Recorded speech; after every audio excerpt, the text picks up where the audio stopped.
آمده و می‌نویسه و کسیش به انداخت همون پدر نوستی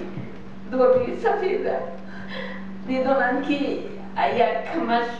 جزا نمی‌یابد نمی‌بینه 1 گرم 0.034 کرده بچه به دادم بعد من به دادرم تلفن کرد دادرم به تلفن کرد بچه آمده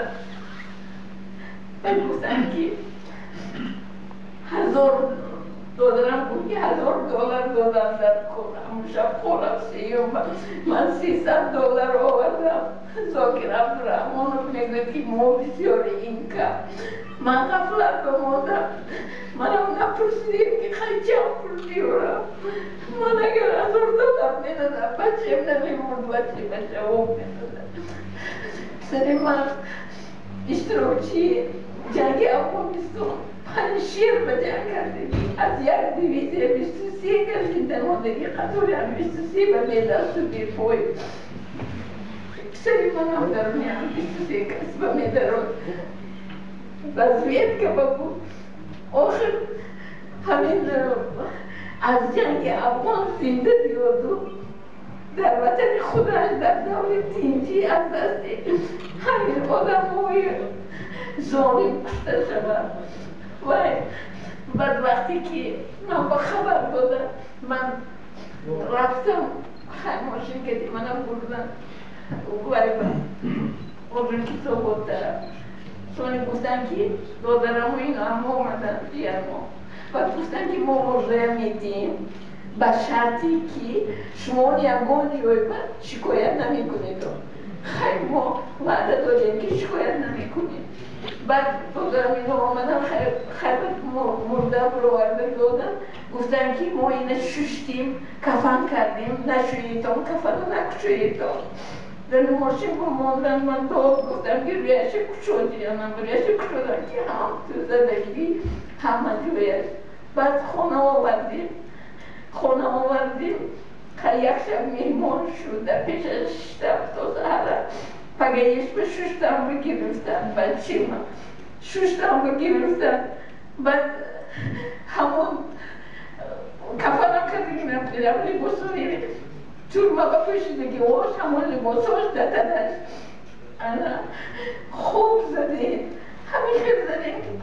پاره کردیم بچه هم صورت گرفت سنگی تلفونش گرفت منم پای اومدم من اینجا پایاش سیگاری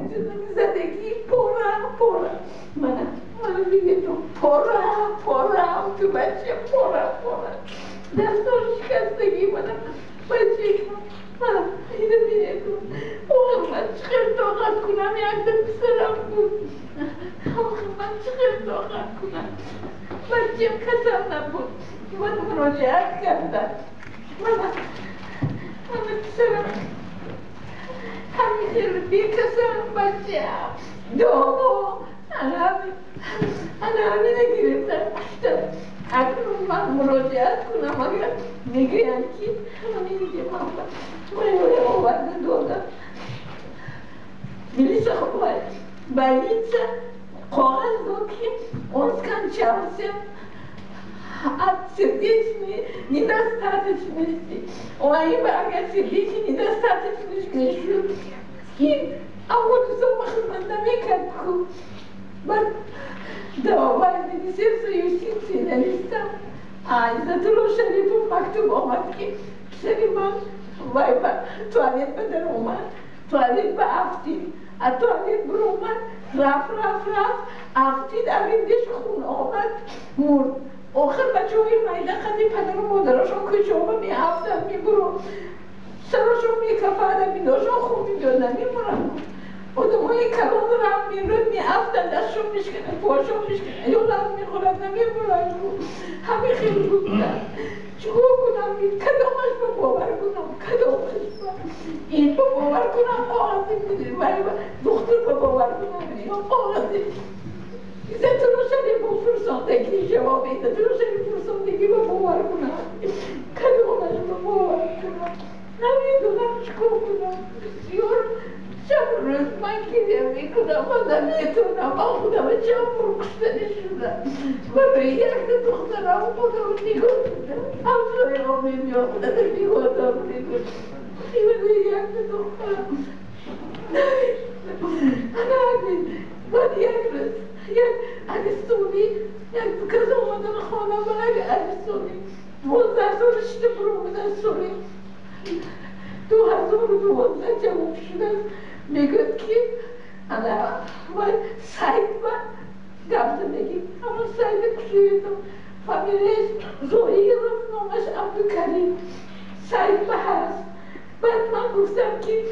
بابا گفت که لپایم میکشن نشون داد سعید دخترم برآورد بایشه کامپیوترشه بعد گفت که موهایم میکشن سویته اعلام میکنن که اون خوره میتون بعد پگوی میخیزیم که پیش تو عرید و زده کشته پرتوزین همه خیلی میکردیم میکشتیم پیش تو عرید میپرتوزین همه خوره میتون بوده پگوی میخیزیم که پیش تو عرید و مرده خوره گوی تو عرید و در آمد افزوی بود همه چیکار کنم من نمیتونم یه کنم من ادوا کردم Роману, Сереженьке, подойдите сюда, расскажите все, как вы, куда вы обращались, Джоя Дамонки, Шарифу Абдурахман, Роману, Сереженьке, Джоя Дамонки, Елонка, Родянка, Переборжа. Дело Мурадова Душабега мы ведем с 2009 года, это одно из стратегических дел наших. И действительно, изначально было ясно, что в этом деле очень много неточностей. Как было уже сказано,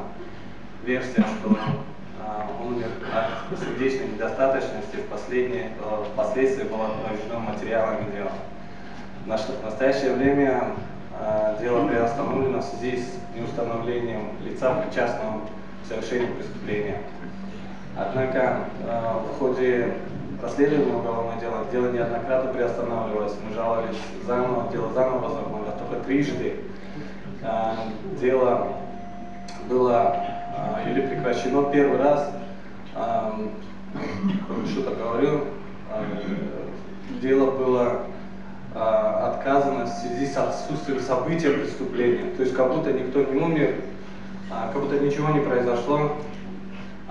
Мы несколько раз были на приеме у генерального прокурора, после чего дело обратно возвращалось на новое расследование. И